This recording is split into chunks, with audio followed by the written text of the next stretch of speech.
Hey guys, how's it going? I have another episode today on talking about gender dysphoria. I am actually responding to a comment from one of you guys by the name of Amitusas. I'm not actually sure how to say your name, but thank you so much for commenting. What they say is, very interesting to hear about your experience. As a person who has not gone through what you have, was there a single moment you can identify where you went, yep, I definitely have gender dysphoria? I understand this is a sensitive topic. No worries if you have any hesitations in responding. Keep making videos. First of all, thank you so much for your comment. That is very encouraging. I love getting comments like that. So thank you so much for that. And no worries about overstepping. I definitely know my bounds, so I'm not going to start sharing things with strangers on the internet if I don't feel comfortable doing it. But this is a really interesting question, and the answer is yes and no. Overall, not really. There's overall not really any one moment that can be attributed to that kind of thing. I mean, it'd be very similar to saying to somebody with depression, was there one moment that you were like, yep, I've got depression? There might be moments that they can think of that are like pretty clear, like, yeah, that actually makes sense. That I think that's what's going on. Usually as you start learning about what those things are, right? The more, there are people who you start learning about depression and they go, shoot, I might have depression. Or actually even OCD is a big one that's like that. Like people might not realize that the things that they're feeling, you know, these obsessions and compulsions, they might not feel like these are out of the ordinary. They might not realize that that's not what it's like for other people. And as they start learning about life and about mental disorders, they might start seeing the symptoms and go, huh, no, that actually might explain a lot. My wife actually went through the same thing with her ADHD, not realizing that there wasn't one key moment where she was like, I have ADHD. But there's a lot of moments that are like, this makes sense. She started seeing people talking about their ADHD, started learning what the symptoms were and how it can affect your life. And she started going, this makes a lot of sense. So with dysphoria, for me, it was a lot like that. There are key moments I can think of.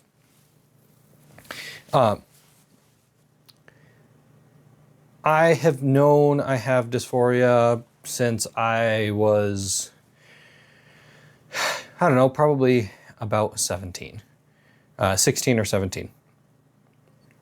And I had known it to a lesser degree much longer than that. There was one big moment for me. I actually remember I was having a conversation with my brother, something about his girlfriend at the time. I don't even remember what it was exactly. I actually zoned out for a bit, but when I came back to the conversation and was paying attention, he was saying something along the lines of, like, yeah, I mean, I'm a man, and like, I mean, that's just who I am. Like, that's what I'm comfortable with. And in my head, I was like, huh, that's not how I think about that. Like, that was a pretty key moment for me that made me be like, wait, other people feel like that? So that was a big moment for me when I was kind of starting to realize like more the depth of, yeah, maybe there really is something going on that isn't like what other people feel or things are going on for other people. That was one key moment, but it's generally a lot of key moments. Usually when the dysphoria gets really bad, I would go online. I would be looking at things or researching things or thinking about things. And when I would hear people talk about this thing called dysphoria, like when my parents would be like, oh, well, there's some people who think these things or feel this way. Like I started being more aware of it in those moments. And I can think of stories. I can think of, you know, interests I've always had that are like, hey, most guys my age don't have these kinds of interests, right? I could see incongruities in the way I felt, the things I liked, the things I did that weren't the same as other people, as my peers.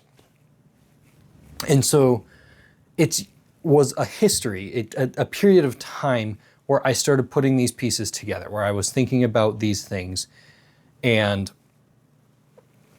it started really coming together. And there was a time that I can think of shortly after that conversation with my brother where I had known what was going on, I think is the best way to think about it. I had known what was going on, but where I really connected in my brain and more or less accepted, like, yeah, this is the reality.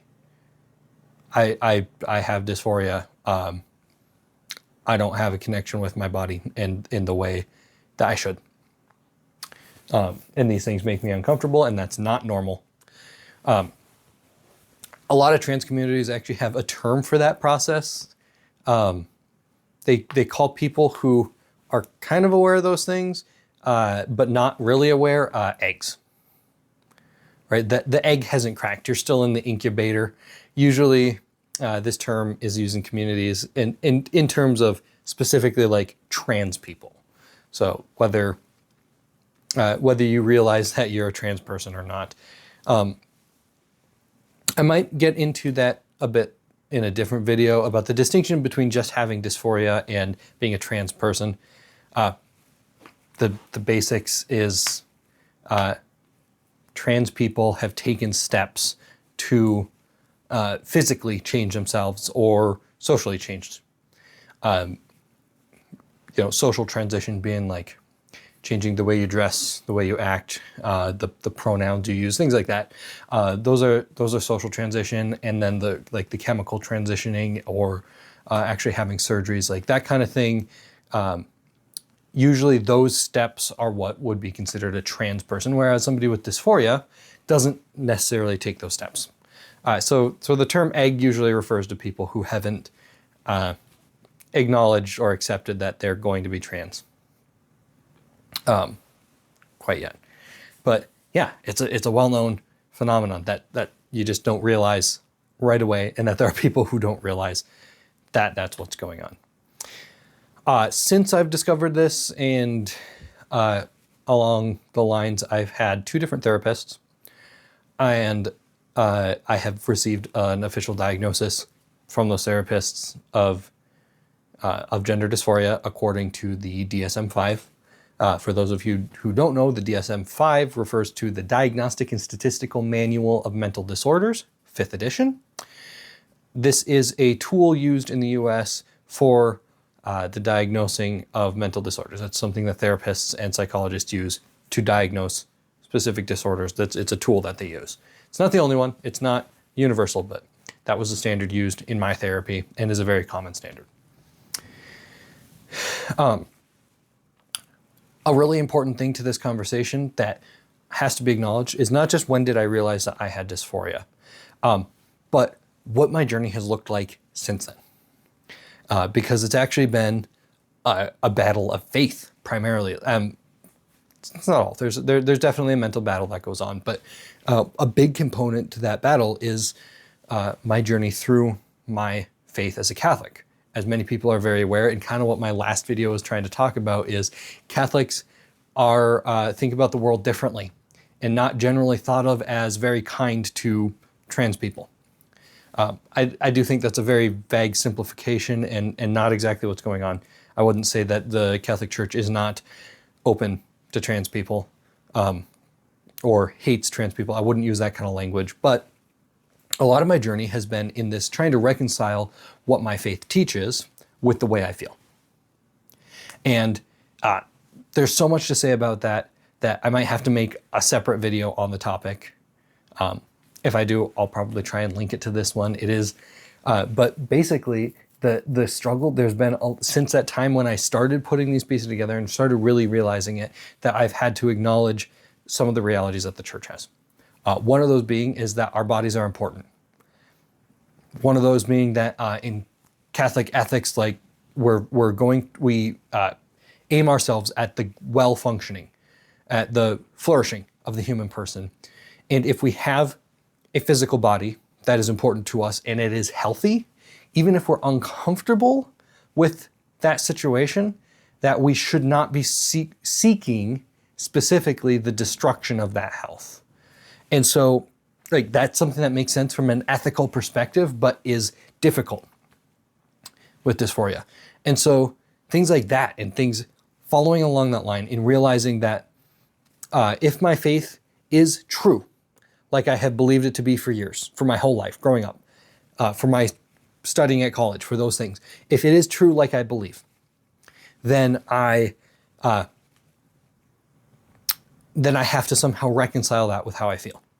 And I think that's been what the big challenge is. And that's why I want to make these YouTube videos talking about this. And this is why I'm so open, trying to be so open on YouTube, talking about these things, is because a lot of people, when they discover that they have dysphoria or that they are trans, they just say, well, my faith is gone. My faith is too hard. They don't welcome me, whatever it is. And they put faith out the window. But that's not something that, if I believed this to be true, that I would have to reconcile it somehow. And that's what's been really difficult. And that's why I want to make these videos, to really talk about what a Catholic life looks like from the perspective of somebody who does struggle in this way. And that there really is room in the Catholic Church for us. So thank you again so much for your comment. Please comment again. I'll see you guys in the next video. God bless. Hey guys, thank you so much for watching this one.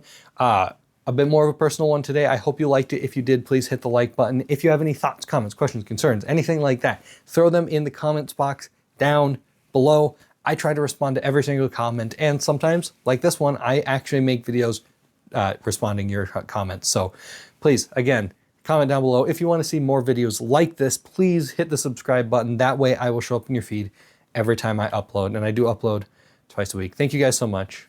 God bless.